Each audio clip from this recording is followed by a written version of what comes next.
En primera plana, Carlos Herranz.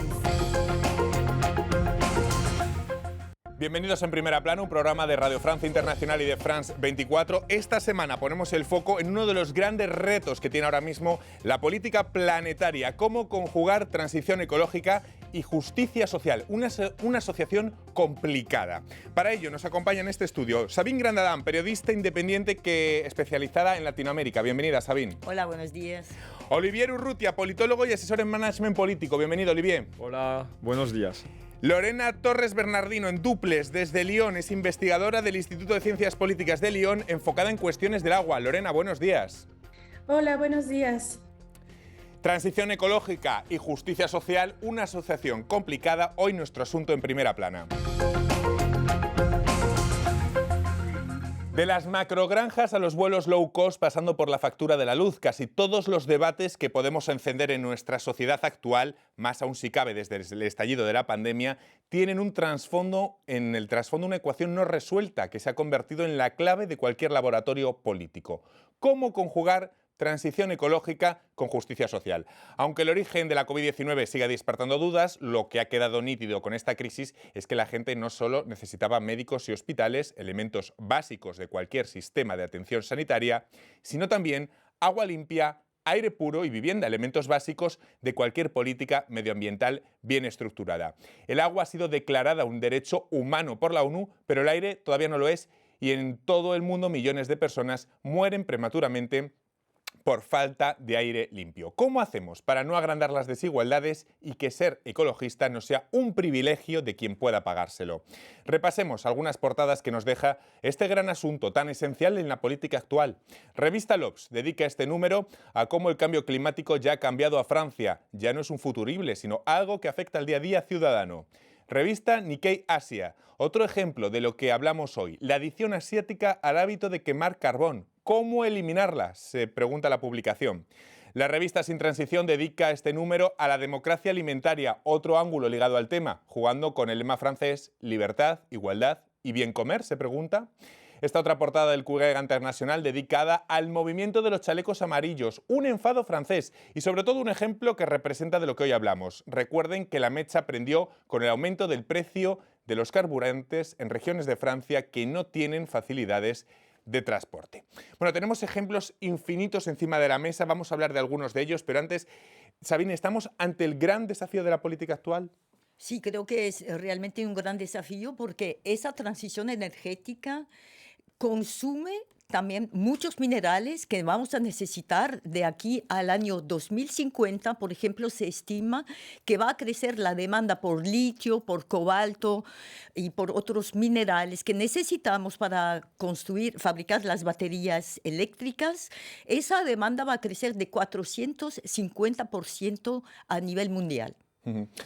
Olivier, parece que los políticos tienen complicado resolver esta ecuación entre transición ecológica y justicia social, que es complicado resolverlo. Sí, bueno, a menudo se parece que se oponen las dos cosas, Sí. cuando en realidad van muy estrechamente relacionadas. Es decir, hablar de transición ecológica es también hablar de justicia social, perdón. Si los políticos se quedan en esa oposición un poco artificial, es tanto por cobardía, ¿no?, en emprender grandes cambios, como por falta, yo creo, de visión a largo plazo. Es decir, de no tener un proyecto de sociedad real, global, ambicioso, y entonces se quedan, ¿no?, con decisiones, yo diría, como muy limitadas. Cortoplacistas. Sí, exactamente. Vamos hasta Lyon. Lorena Torres Bernardino, investigadora del Instituto de Ciencias Políticas de Lyon. Lo vimos en el movimiento de los chalecos amarillos en Francia. Parece paradójico combinar justicia social y ecología, al menos para algunos políticos es bastante complicado. Sabemos que cerrar una mina, por ejemplo, de carbón, significa pérdida de empleo, aunque sea mejor para el medio ambiente. Luchar contra la agricultura intensiva, por poner otro ejemplo, y querer limitarla, también quiere decir restringir ingresos para los productores. ¿Cómo se puede salir de esta paradoja? Se trata de una paradoja en donde los afectados y los más vulnerables siguen siendo los mismos hoy y hace 30 años, es decir, los más pobres, los sectores más vulnerables, es decir, la clase trabajadora, incluso un sector importante de la clase media, como lo vimos exactamente en Francia con los chalecos amarillos. Esta paradoja plantea primero un reto incluso de cambio de pensamiento, ¿no? Entre dejar de pelear esta parte de la ecología con la justicia. Mucho contraponemos estos dos conceptos, pero forman parte incluso de la justicia ambiental, incluso cómo concebimos las necesidades y la contaminación. ¿Cómo salimos de esta paradoja? Pues sí, se trata de proteger el medio ambiente, pero a través de una regulación democrática. Ver esta parte de la ecología y la justicia social desde una perspectiva de complementariedad y no desde una perspectiva de desigualdad, que ahí también es el reto importante. Esta paradoja estructural que está construida a partir de desigualdades que venimos arrastrando de años, ¿no? Bueno, es una paradoja que se produce aquí en Europa, pero también en muchos rincones de Latinoamérica. Sabine conoce muy bien toda Latinoamérica, muchos lugares donde se han producido esa especie de conflictos por la tensión que supone este matrimonio entre transición ecológica y justicia social, ¿no? Claro Podemos que poner muchísimos hay ejemplos. tensiones, pero es una realidad de la que no podemos eludir. Puedo dar uno Sí. o dos ejemplos. Por ejemplo, en la actualidad se ve que la ciudad de Medellín, de 4 millones de habitantes, hace muchos esfuerzos hacia un cambio ecológico, construyendo un corredor verde que atraviese toda la ciudad. Y es un reto muy importante porque tienen que remodelar muchos barrios donde se han amontonado casitas de forma informal. Y todos esos barrios tienen que ser remodelados, tienen que volver a alojar a la gente en otras zonas o reconstruir, y es todo un reto porque a esa gente se las tiene que considerar democráticamente, que hacerla participar al proceso de remodelación y garantizarles un alojamiento y una calidad de vida mejor que antes. Y es todo un reto democrático, como lo decía Lorena, precisamente. Y hay otros ejemplos que son de las industrias de los minerales que están ahora que están pedidas por el mundo para producir los materiales para fabricar las baterías eléctricas y que imponen retos, desafíos nuevos, pero iguales a lo de antes, a las poblaciones locales. La mayor tensión en el quinquenio de Macron se produjo precisamente por el movimiento de los chalecos amarillos, que surgió por el aumento del precio de los carburantes, a regiones de Francia, Olivier, donde pues, el transporte público había empezado a sentir carestías desde hacía tiempo. ¿Vamos a acostumbrarnos de forma cada vez más habitual a este tipo de movimientos de tensionados en países como Francia? Puede ser. A ver, una cosa, en realidad cuando se habla de transición es hacerlo desde el punto de vista tanto de la justicia ecológica como de la justicia social. Es decir, que no se puede exigir el mismo nivel de esfuerzos a clases precarias que a clases privilegiadas. No por nada aquí se habla de justicia, la noción de justicia. Por otro lado, también existe una paradoja, no entre ecología y justicia social, sino desde el punto de vista de cómo se toman las decisiones políticas o se emprenden políticas públicas en este apartado, porque con cada vez más frecuencia, por la presión de los desastres medioambientales, pues los gobernantes van a tener que emprender acciones cada vez más brutales y radicales, pero exigidas por la urgencia planetaria. Con lo cual pues por la falta de anticipación, justamente es cuando se toman decisiones más brutales y radicales exigidas por la realidad. Entonces, si se quisiese conciliar justicia social con justicia medioambiental, habría que tener esa gran política pública que en realidad conseguiría conciliar ambas cosas. Es decir, por ejemplo, pero una cosa, todo el mundo sabe perfectamente que el cambio de paradigma de sociedad hacia una sociedad más ecológica, esto generaría muchos empleos, con lo cual habría ya que anticiparlo formando a toda esa gente que podría tener empleos en esta nueva sociedad, pero no se hace. Sí. Vamos a volver a Lyon con Lorena Torres, porque la lucha contra el cambio climático se ha individualizado mucho, es decir, dejar de comer carne, usar bicicleta, pero precisamente enlazando con lo que decía Olivier, pero muy poco en responsabilizar a estados y a grandes empresas. Esto de la acción individual frente al Estado, ¿esto puede ser la clave? Lo complejo aquí, quizás incluso lo peligroso, es que estas acciones individuales o esta responsabilidad individual o esta conciencia ambiental pueden convertirse en acciones aisladas. Entonces, si estas acciones no encuentran el camino para vincularse con acciones de carácter colectivo e incluso de carácter público, de una acción pública más amplia, corren el peligro de no ser suficientes en algún momento. Sin embargo, actualmente los gobiernos también parecen no tener la intención de crear mecanismos de vinculación de acciones individuales, como lo que decía, o de acción pública, e incluso coordinar los esfuerzos de la acción colectiva como ejemplaridad. Es decir, sí tenemos ejemplos de acciones individuales propias, como las que mencionaste, de acciones colectivas que responden más incluso a los conceptos de sostenibilidad. Entonces, pues sí, las acciones individuales, pero sin correr el riesgo de desvincularlas de la acción pública. Lo cual nos lleva a otra pregunta, si los estados pueden caer en echar toda la carga encima del ciudadano de a pie para evitar responsabilizarse ellos mismos. Se lo voy a plantear a vuelta de pausa, nos vamos unos pequeños minutos y volvemos enseguida aquí en Primera Plana. Hasta ahora.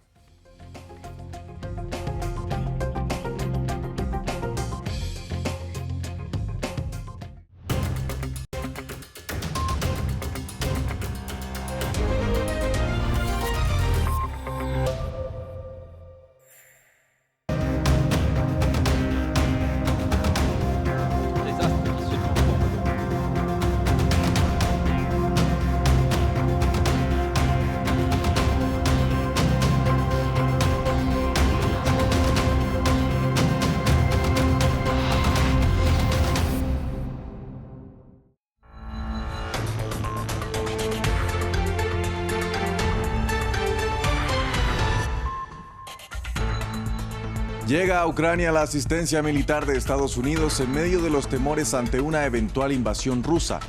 Soldados estadounidenses también empiezan a aterrizar en Polonia como parte del esfuerzo de la OTAN.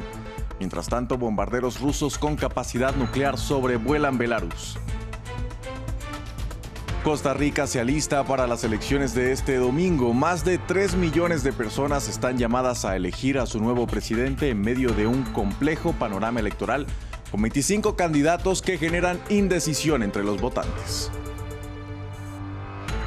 El ciclón Batsiari se acerca a Madagascar, donde se espera que toque tierra este sábado. Los meteorólogos advierten que el fenómeno pueda causar daños significativos a la nación insular solo 2 semanas después de que una tormenta causara la muerte de unas 55 personas. Hola y bienvenidos a una nueva emisión de Noticias en France 24. Los saluda Andrés Mesa Muñoz. Empezamos en Ucrania porque aumenta la tensión debido a la presencia de militares estadounidenses en Europa del Este por los temores de una eventual invasión de Rusia. Asistencia militar procedente de Washington llegó hoy a Kiev, mientras que en Polonia, soldados estadounidenses empezaron a arribar como parte de los movimientos de la OTAN para poner tropas adicionales en la región. Mientras tanto, bombarderos rusos con capacidad nuclear de largo alcance sobrevolaron el cielo de Belarus, aliado de Moscú y vecino de Ucrania. lo que ha avivado los temores de que Rusia pueda realizar un ataque desde el norte. Se enviarán 1.700 soldados del ejército de Estados Unidos a Polonia. Es una unidad de élite de las Fuerzas Armadas debidamente equipada y entrenada para llevar a cabo tareas y misiones en todo el mundo, dentro de varias horas desde el anuncio de la alerta. Me gustaría señalar que los soldados de la División Aerotransportada 82 son hombres con los que nuestros soldados han cooperado muy a menudo. Realizamos tareas juntos como parte de misiones en el extranjero, ya sea en Irak o en Afganistán. Estamos también listos para aceptar otra transferencia de tropas estadounidenses de las Fuerzas Armadas. Estamos esperando a ver qué pasa en las próximas horas.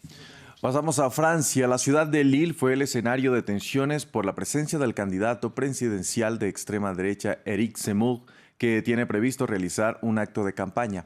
Activistas y estudiantes de izquierda protestaron contra el aspirante y protagonizaron enfrentamientos con las fuerzas de seguridad que les lanzaron gases lacrimógenos para dispersarlos. De manera paralela, una multitud de seguidores de Zemmour hacían largas filas para hacer parte del evento. El presidente de Turquía, Recep Tayyip Erdoğan, informó a través de la red social Twitter que dio positivo para COVID-19. El islamista conservador aclaró que sus síntomas son leves y que está contagiado con la variante Omicron, por lo que continuará con sus labores desde casa. Erdoğan regresó este viernes de una visita a Kiev, donde se reunió con el presidente ucraniano Volodymyr Zelensky. Y Austria se convirtió en el primer país de la Unión Europea donde es obligatorio vacunarse contra el COVID-19. La medida pretende elevar la tasa de inmunización, una de las más bajas del bloque, con multas de hasta 3.600 euros para quienes no reciban las inyecciones. Quedan exentas las personas embarazadas, los menores de 18 años, las personas para las que la vacuna suponga un riesgo y quienes se hayan recuperado de la enfermedad en los últimos 180 días. De hecho, desafortunadamente no hemos sido testigos de la gran afluencia que esperábamos. Es más como unas pocas gotas de lluvia. La mayoría de las personas que vienen reciben su segunda y tercera dosis, pero aún tenemos la esperanza de que la gente se convenza. Solo puedo apelar a ellos, por favor vengan y vacúnense. Y Costa Rica, el país centroamericano que llevó 25 años de crecimiento económico según cifras del Banco Mundial, ha sufrido un retroceso debido en gran medida a la pandemia, lo que ha causado un alto desempleo y una contracción de su economía. Problemas que deberá afrontar el nuevo presidente, cuya elección empieza este domingo 6 de febrero. Andrés Granadillo tiene los detalles. La peor cifra en 4 décadas. Según el Banco Mundial, la pandemia contrajo la economía costarricense en un 4,1% en 2020, después de un periodo de 25 años de crecimiento constante, siendo este de los principales desafíos para la nación centroamericana que se acercará a las urnas este domingo 6 de febrero en busca de un nuevo presidente. El candidato que ya gobernó entre 1994 y 1998, uno de los más opcionados a acceder al cargo según las encuestas, propone alternativas. Por supuesto que nos vamos a acercar a todas las organizaciones financieras internacionales para ver en qué podemos mejorar los acuerdos que se hayan dejado por esta administración. Otra preocupación de los 3,5 millones de votantes registrados es el desempleo. Con un porcentaje de 14,4%, es el más alto de la década. Algunos culpan a la gestión del mandatario saliente, Carlos Alvarado, y a las dos tendencias políticas tradicionales, el Partido Unidad Social Cristiana y el Partido de la Liberación Nacional, del que Linet Saborío forma parte. 4 años no son suficientes para solventar todo lo que no se hizo o cosas que se hizo mal, pero sí nos da la posibilidad de parar la situación, de recomponernos en todo cuanto se pueda, pero además avanzar. El resultado de la votación del domingo para los 57 diputados de la Asamblea Unicameral del país también es incierto, con todos los escaños en disputa. Está pendiente la legislación relacionada al cumplimiento de los términos con el Fondo Monetario Internacional, que le proporcionará al país $1.800 millones para solventar la crisis. Una situación que aprovecha el tercer candidato favorito, Fabricio Alvarado. Nosotros queremos renegociar, conversar, ya lo estamos haciendo con el fondo, para que cuando seamos gobierno ellos sepan que nuestra ruta sí es sanear las finanzas, pero no golpeando el bolsillo de los costarricenses. Según las últimas encuestas, ningún candidato alcanzará el 40% de los votos necesarios para ganar una primera vuelta. El resultado podría definirse el 3 de abril con un balotaje. En Marruecos continúan los esfuerzos para rescatar a Ryan Arran, el niño de 5 años que cayó en un pozo de 32 metros de profundidad desde el pasado martes en el pueblo de Irán, ubicado en la provincia de Chefchaouen. Los rescatistas han usado una cámara para monitorearlo e imágenes en medios marroquíes muestran al menor en el fondo del agujero y ha mencionado que es difícil determinar cuál es su estado de salud. Aún no se sabe cuánto tiempo tomará la excavación debido a las autoridades las autoridades relacionadas con las rocas y temor ante el deslizamiento de tierra. Faltan 2 metros para llegar a él. Esperamos llegar a él sin problemas. El operativo se está realizando con precaución. En el interior hay 11 trabajadores de protección civil, técnicos en levantamiento topográfico, trabajadores de excavación y otros técnicos. La operación se está realizando con cautela. No es posible cavar rápido y fuerte por las grietas en el suelo y también por la presencia del otro pozo. Y después de desatar fuertes lluvias en las islas del Océano Índico, Mauricio y La Reunión, el ciclón Batsirai se dirige ahora hacia Madagascar, donde se espera que toque tierra este sábado. Los meteorólogos advierten que la tormenta podría suponer una amenaza muy seria para los residentes. Veamos. Con mares agitados que ya golpean la costa oriental de Madagascar, los residentes se preparan para el ciclón Batsirai y buscan dónde pasar la tormenta con seguridad. Vivimos en una casa de madera, la reforzamos con sacos de arena, pero no estamos seguros de que aguante, así que nos vamos a ir donde unos familiares que viven en una construcción más estable. Algunos de nuestros familiares ya se han ido a un refugio de emergencia. Si el tiempo empeora, también nos iremos. Los meteorólogos prevén fuertes vientos de más de 200 kilómetros por hora y advierten que las olas podrían alcanzar hasta 15 metros de altura. Las Naciones Unidas dicen haber intensificado los esfuerzos de preparación, ayudado a abrir centros de evacuación y entregado provisiones. Las organizaciones de asistencia advierten que la tormenta supone un riesgo para casi 4,5 millones de personas. Prevemos un impacto significativo en las poblaciones de Madagascar, incluso en las zonas que aún se están recuperando de la tormenta tropical Ana a finales de enero. La tormenta tropical Ana trajo fuertes lluvias que provocaron inundaciones generalizadas en Madagascar, lo que cobró la vida de más de 50 personas y dejó a miles sin hogar. Y finalizamos en Reino Unido con las imágenes de una sonriente reina Isabel II, quien celebró el aniversario número 70 de su ascenso al trono. Durante una recepción en su residencia de Sandringham, en Norfolk, la monarca hizo una excepcional aparición pública luego de los rumores sobre su estado de salud y allí compartió con personas de la comunidad local. Isabel II se convirtió en reina a los 25 años luego de la muerte de su padre, el rey Jorge VI, el 6 de febrero de 1952. Hasta aquí este informativo en France 24. Gracias por acompañarnos.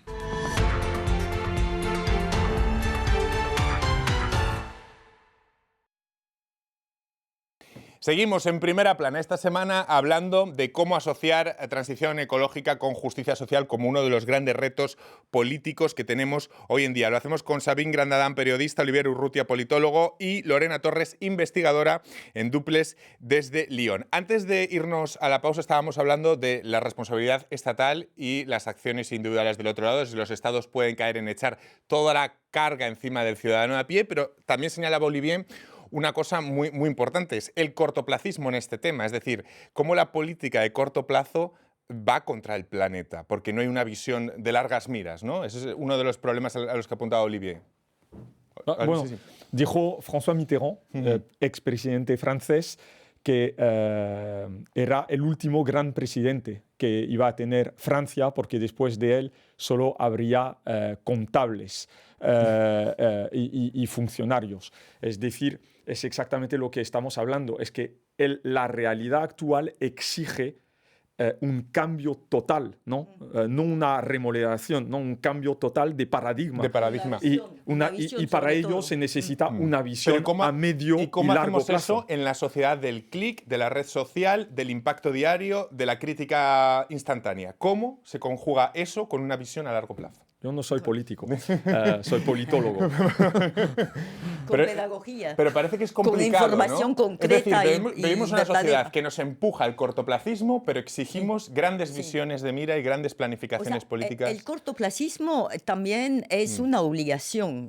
No, tenemos que tomar distancia con, con lo que consideramos como opiniones, porque si consideramos la minería, por ejemplo, para extraer el litio, el cobalto que necesitamos para fabricar las baterías, hoy en día son industrias que contaminan, a su vez, contaminan porque usan cianuro, usan químicos y contaminan el agua, contaminan los suelos. Y entonces es como un círculo vicioso que produce que la transición energética a su vez contamina. Lo que pasa es que es cortoplacismo, pero a la vez no tenemos más remedio, alternativa hoy, sino que tenemos que aprofundizar la tecnología para solucionar estas desventajas, esa nueva contaminación. ¿Es posible, les pregunto a los dos, ¿es posible llegar a soluciones que combinen ecología y justicia social dentro de este sistema que nos ha traído hasta aquí? ¿O esto solo es posible realizarlo desde planteamientos antisistema, por ejemplo, el de crecimiento, que sería una cosa muy antisistema? Es decir, ¿se pueden encontrar soluciones dentro del propio sistema que nos ha traído hasta este punto? Es una muy buena pregunta. Yo no soy experto en este tema, pero reflexionando un poco sobre la pregunta, que yo creo que es como central en todo esto, podría decir que, a ver, si se necesita una visión y una planificación, ¿no?, del cambio de sociedad y del modelo productivo, habría que preguntarse si es posible planificar una economía liberal.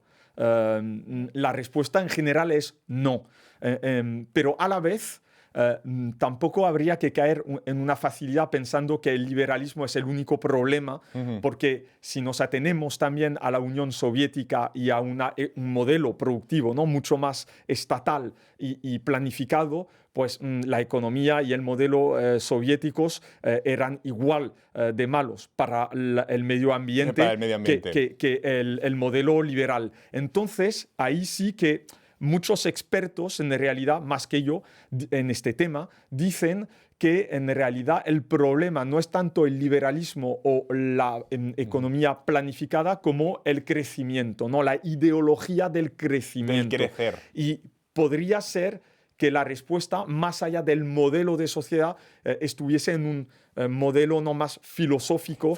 Es decir, crecimiento contra decrecimiento. Pero entonces eso nos llevaría a preguntarnos sobre qué aspectos queremos decrecer. Porque en realidad este sistema en el que estamos se basa en la máxima de si quieres algo, a través del capital, puedes acceder a ello de una forma maximalista. Cuanto más, mejor.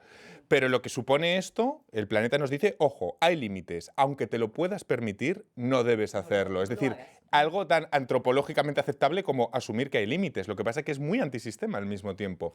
Lo enlazo por la cuestión filosófica a la que se refiere. Pero estamos aprendiendo a la vez. Miren ustedes que estamos ahora frente a una inflación enorme de los precios de las energías que usamos, la electricidad, el gas, y nos vemos obligados precisamente a cambiar nuestro comportamiento también de ciudadanos frente a esa inflación. Les iba a preguntar si es posible ser ecoliberal. Bueno, más o menos me ha empezado a responder Olivier. ¿O es una contradicción? El término ecoliberal, como por ejemplo podríamos calificar, no sé si están de acuerdo, al presidente Macron, como él mismo se quiere calificar, ¿es una contradicción en sí mismo? A ver, primero existe una corriente ecoliberal. Entonces, eso es una cosa realidad. Es como uno mismo se defina y otra cosa es que existe, que en realidad pueda existir. Existe, pero si es un oxímoron o antinómico, bueno, si tú planteas el hecho de que Macron sería un ecoliberal, pues entonces tenemos la respuesta de que no es suficiente para emprender el cambio que se necesita. Es decir, que son ajustes. Es decir, la ecología ahí es más ajuste que realmente lo que se necesita en cuanto a cambio profundo de modelo de sociedad. Entonces, ecoliberal puede ser, pero yo no creo que sea suficiente como para enfrentarnos al desafío mayor que nos plantea el tema del medio ambiente. Voy hasta Lyon. Lorena Torres, investigadora del Instituto de Ciencias Políticas de Lyon. Quizá la pregunta es cómo democratizar los productos más virtuosos, por ejemplo la agricultura bio, sin caer en los mismos problemas de sobreproducción. ¿Cómo hacer compatible los nuevos modos de producción sostenible con los mecanismos de producción ya existentes y con los nuevos mecanismos de producción y de política pública que se deben de dar? Eso es la gran paradoja y el gran reto. Muchos autores incluso proponen, ¿no? Quizás es un carácter más filosófico, político, incluso de ir más allá de lo inédito, ¿no? Incluso decir que transitar incluso a mecanismos públicos utópicos, ¿no? Argumentando que lo utópico no es lo no realizable, sino lo que no se ha realizado. Entonces, quizás suena un poco discursivo esto, pero tenemos que transitar hacia nuevos modos de producción inédita.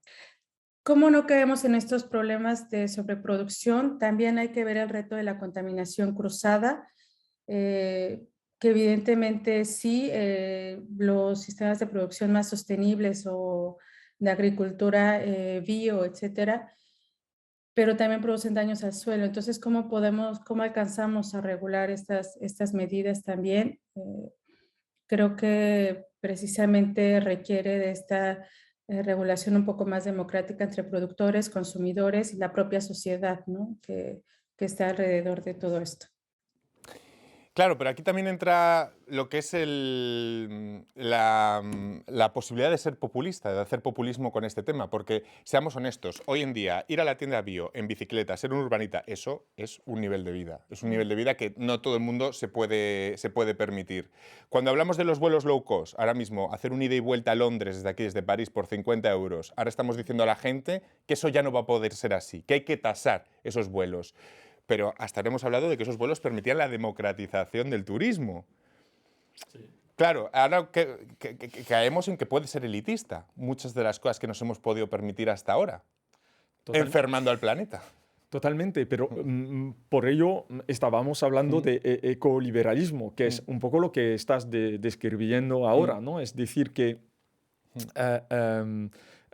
estamos en un momento en el que realmente habría que replantearse más o menos todo, ¿no? En cuanto a cómo se produce y cómo se consume. Y lo que tú estás hablando es que estás hablando de una ecología, una política ecologista, como de una oportunidad de mercado. Es decir, que de momento la ecología se reduce a una oportunidad de mercado para empresas que generan mucho dinero con ello. Es decir, que en realidad la ecología hoy día no está democratizada. Es una opción, es una elección, es verdad, bastante elitista para los que se lo puede permitir. Pero esto es por culpa de los estados, es por culpa de los gobernantes, porque lo dejan como una mera opción a manos de algunas empresas que ahí ven una oportunidad de mercado, pero nada más que una oportunidad de mercado. Sin embargo, eso está evolucionando, creo. Realmente, por ejemplo, con las COP que vemos, que no logran éxitos, o sea, metas muy ambiciosas, alertan lo suficiente al mundo para que precisamente de manera progresiva cambien las cosas.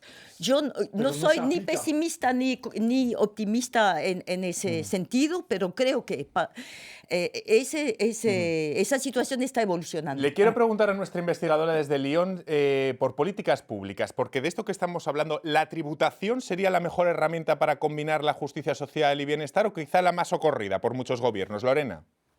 Creo que esa es la gran pregunta en estos temas, porque muchos dicen que los sistemas impositivos, incluso, por ejemplo, en el caso de gestión del agua, la tarificación, pero yo considero que por el momento la tributación o los sistemas impositivos considero que aún no son la única solución. Considero que que aún hay que repensar, sobre todo porque los mecanismos pueden resultar muy desiguales. Siempre vamos a caer en qué tipo de tributación y a quiénes tributar. Entonces, pero depende también de la escala en la que se pueda considerar un sistema tributario. Por ejemplo, para la contaminación, vemos también, por ejemplo, una microecología o las acciones a un nivel macroecológico, es decir, también quién contamina más, quién produce más desechos y quiénes se ven más beneficiados de todo este sistema de contaminación, desechos, producción. Entonces vemos aquí un importante nivel de compromiso y responsabilidad entre el mismo marco desigual que comentaba, entre ricos, pobres y evidentemente el rol de la clase media también, que es muy importante cuestionar cuando hablamos de justicia social y ecología. Y preguntarnos en este sentido, ¿quiénes son los que están en riesgo? ¿Quiénes son los que siguen estando en riesgo ante la justicia o la injusticia ambiental también? Lorena, me quedo sin tiempo. Sabine, una sola frase. Hay una idea que está progresando, es para imponer un tipo de pago por servicios ambientales, por ejemplo, podría ser a la agenda. Pues ahí lo dejamos. Muchísimas gracias a los tres. Sin duda un reto del que vamos a seguir hablando con muchas aristas y del que vamos a hablar seguro en el futuro. Muchas gracias. Hasta la próxima semana en Primera Plana.